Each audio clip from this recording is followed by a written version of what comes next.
let's get into it. We have Let's some do it. time. So I want to take us back to 2020. In 2020, thousands of people marched and protested in the city of Portland, demanding racial justice. Some protesters called for police reform. Some called for defunding to drastically shrink the size of the police budget. And others called for complete abolition. Nearly 4 years later, some elected officials still think of police response when they hear the phrase public safety. At Imagine Black, we believe that definition is just way too narrow. My first question to you is, what is your definition of community safety? And what are your plans to reimagine public safety in this role? I love that question, Joy.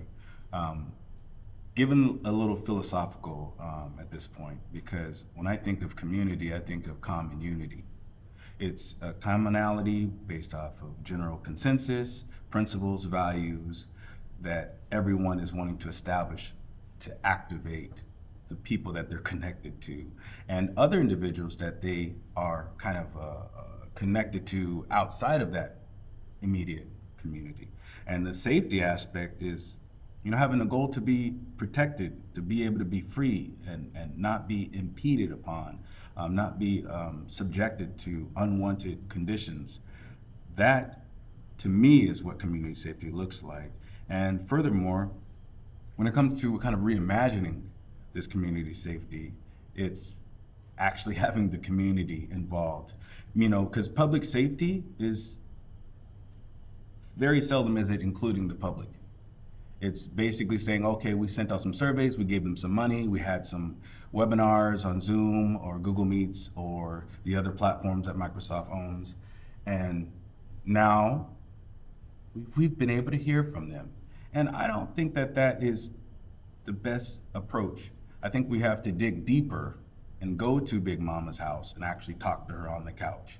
Go to Uncle Junebug and them and see how they're recanting their experience in 1970s, 1980s, and 1990s to actually get a perspective of what is still being experienced from people as if like 1960s was just ancient times and there's no one alive to really tell the story when there's still people that are here.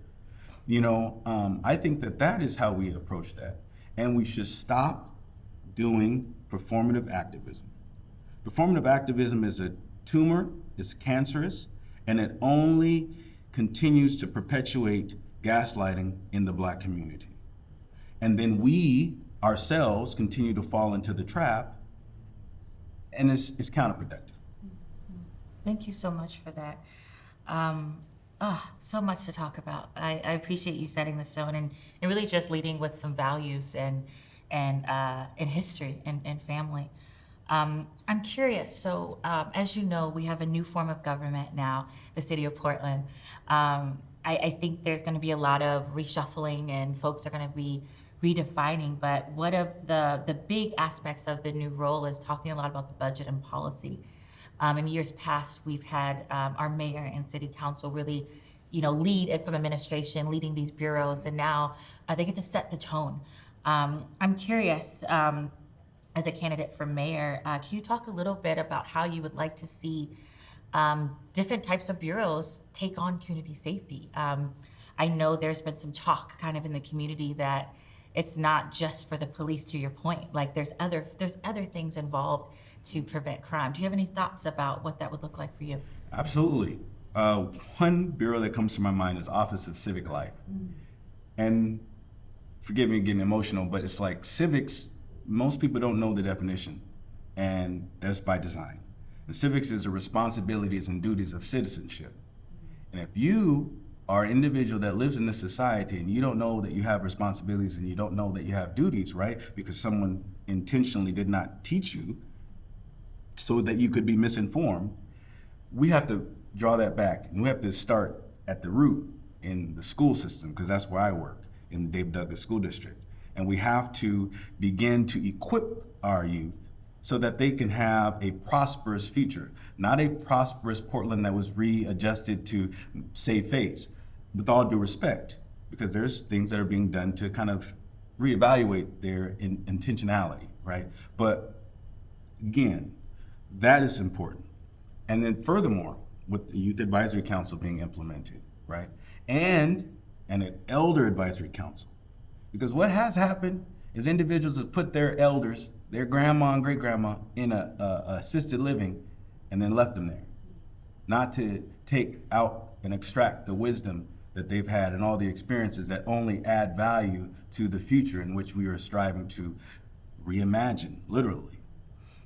Beyond that, I think that it's imperative that we're community centered in all the practices, in all the initiatives, all the mechanisms that are in place for the city government, because the goal is to add value to the community. And when we extend out to the community, there's also entities known as neighborhood associations. There's 95 of them. They have had some struggles with their neighborly approach to who they're associating with. And that has to change. There has to be a cohesive, design-based thinking approach to how we address the issues. Because obviously, everyone knows that there's problems. Everyone has these issues.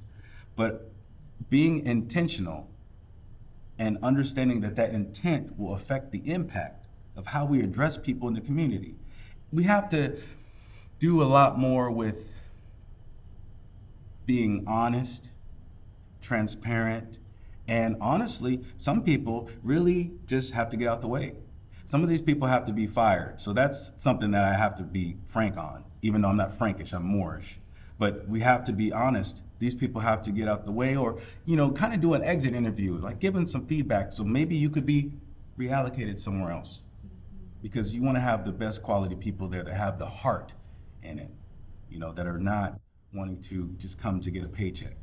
We have opportunity to change the whole entire perception of Portland, because there's individuals that don't live in Portland or Oregon that despise what has been done in our city and blame the people in it, blame the city government, blame the state government, and that's embarrassing.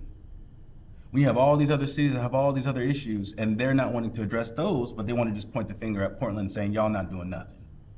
When there's people that are working day in and day out, trying to add value to people, going to those in the neighborhood and feeding them, doing CSA programs like my father and myself, trying to add value, providing food so people can have nourishment to sustain themselves.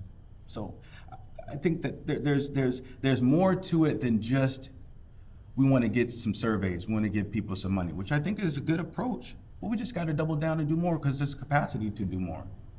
Thank you for that. What I'm hearing is such a dedication to community in this moment and listening. Let's talk a little bit about the budget as it relates to what community demanded in 2020. So what we know is that our current police budget is nearly $300 million. There is a great Street Roots article that I keep referencing quite a bit, but it really has so much data in there that talks about pushing back on this narrative that we're hearing both locally and nationally about what's going on in Portland, and particularly how we are addressing public and community safety. But let's go back 2016 to now. There's been a 42% increase in our police budget. That's around just nearly $88 million. Going back to what my initial question was, in 2020, folks were demanding something different, particularly demanding something different in the budget. I'm curious, just knowing that you are really dedicated to that listening and that loop of transparency. What does that look like, or how do you think that's going to translate into the leadership you could bring to the city as it relates to this budget size of the police? So I will not run away from the fact that the police has a lot more changes that they need to implement. And we're not talking about planning on making plans to plan out. If we're going to plan a plan, to plan something and talk about the planning of implementing the plan. No. It's 2024. I am 30 years old, and I have lived only 30 years. And in that time, I have heard nothing much. I've heard primarily the last 100 to 150 years of how the police has treated people that look like me. And then it gets even worse when there's people that don't look like me and they're treated just as bad, if not worse, in certain circumstances and situations. So this relationship that was really abusive relationship. Really, it was very toxic, rooted in narcissistic and egotistical thought process and patterns that now need to kind of readdress our approach with healing the relationship, right? So think about a marriage or a boyfriend-girlfriend relationship, you know, like a intimate one, right? Because it has been intimate, it's just been very toxic and abusive, right? And so I think that we have to literally have the police stand in front of the people and communicate with them, and also make some adjustments to the people that where they live, because there's no reason why in 1970s, 1960s there was police officers that lived in the neighborhood in which they were patrolling. That has to change. Oh, you don't like that at all? Yeah. I think that we have to do more of a focus to what is going on with the Portland Street response, right? Because they wanted to eradicate it, and they're still trying to eradicate it. And that approach was more wholesome. And so with that, when I was talking about the neighborhood associations, and there was 95 of them, there should be 95 Portland Street Response divisions in the city, because they should be in harmony with each neighborhood association. And the work that they're doing should be coupled and supported with the community-based organizations and faith-based organizations that are in that community. We should have systems of influence in every single neighborhood that is across the city of Portland. So how you budget that is reallocation. Because my limited knowledge on law enforcement and the things that really plague our society is much more than what they're really addressing. Sex trafficking, drug trafficking, fraud, bank fraud, like talking, you know, hundreds of millions of dollars being reallocated in different people's bank accounts based off of their connection to people in the bank, which then affect the people who don't have much. They're feeling the brunt of that because they're doing bank bailouts and things like that. So the resources that are there need to be allocated more into community focused operations, and they can then use the rest of those funds on things that actually matter as far as crime. And so I think that there has to be a good quality balance, and it's equitable, not equal balance, right? Because the focus in the community it's the same conversation. You're not doing good enough, you need to change.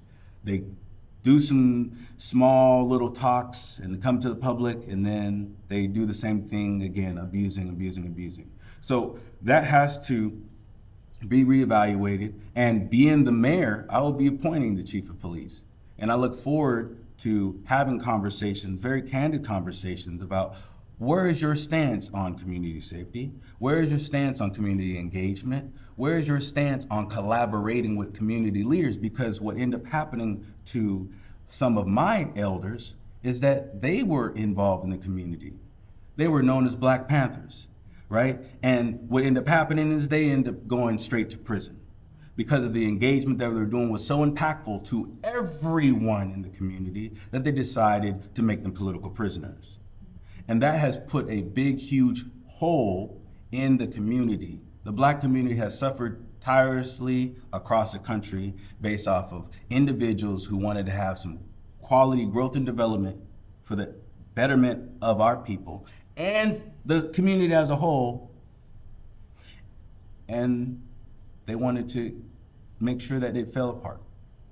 And so being the mayor, upon getting elected or not, the work still continues about making sure that everybody in the community that looks like me is having a better experience in this life that we call America. Thank you so much. What I'm hearing is just a strong dedication to equity and community-centered public safety. So I thank you for sharing that vision and some policy ideas I hear in there around street response actually being neighborhood focused and being a little bit more geographic. I want to move us to question two, but for folks listening and watching, thank you so much. You're tuning into Reimagine Public Safety. We're having a conversation with the mayoral candidate.